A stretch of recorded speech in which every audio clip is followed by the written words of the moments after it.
Hi guys, it's me again, JP, your Camarino. For today's video, samahan niyo ako dito sa mini shore leave ko dito sa South Korea. Ayan, may shore pass na ako. So tara na. Let's go! Kakababa namin ng barko. Every 15 minutes may bus dito guys para mag-pick up ng crew or workers dito sa port nila. At pagkatapos namin may check sa immigration, nag-taxi na kami guys. Kasama ko pala dalawang oiler at si third engineer. Hello guys, dito kami sa Nampudong. Shopping center pala ito guys. Dito nakahilera at paligid mga sikat na stores. Nindot din guys, open space lang ba, tapos malamig ang panahon. Tapos madami kang magagandang makikita. Magandang bagay ba? Busog na sad mata ng mga marino eh. Kasalungan kasi ito sa araw-araw namin nakikita. Tapos dagat, isla at barko. Magpapapalit muna tayo ng pera guys. Won pala yung pera nila dito. Tingnan natin saan naabot itong 200 bucks. At unang pinasukan pa namin itong Nike store. Napakaangas talaga yung mga sapatos na ito. Say dugayan, sukatan din sa bugoy ay. Napili ko itong Luka 2. Baka makapag 70 plus points tayo pag uwi ba. Tapos Jordan 1 na black and gray red. Sheesh! Yeah, boy. Pero naigno ka dyan guys no. Nagulat ako sa price ba. Kaya tinanong ko yung Koreano kung original ba to. Wala nang add to cart. Check out na ba?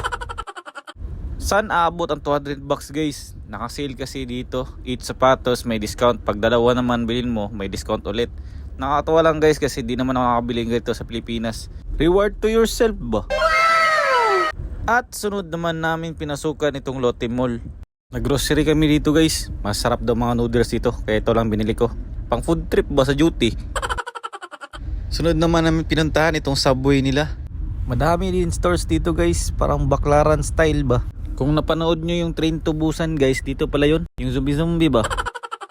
Maka-overthink sa daan niya sa tago guys pag mag-zombie attack dito. At pinasukan din namin itong tindahan ng tinapay dito lang din sa Subway. Masasarap tinapay na dito guys kaso medyo pricey. Pinakamura dito 1,500 won. Sa atin 55 pesos. Isang balot naman pandesal guys. At bumili na rin ako pasalubong sa mga tropa dun sa barko guys. Sunod naman namin pinuntahan guys itong Texas Street. Nasa harap lang ng Busan Station to. Kilala ito dito sa Busan guys kasi madaming shops at higit sa lahat mga bar. Nightlife ba? Ayos din mga pangalan ng mga bar dito guys. Kinuha nila sa Betbang City ba. Siyempre may Pilipinas, Manila, Cebu at Boracay. Pero di na kami pumasok guys kasi limited lang yung oras namin. Kaya kumain lang kami dito sa Mabuhay.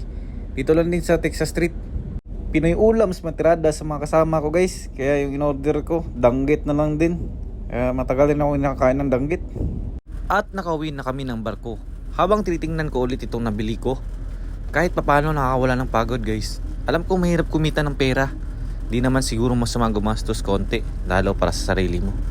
Kaya ikaw, ilibre mo naman yung sarili mo. Thanks guys for watching. See you again in my next mini vlog.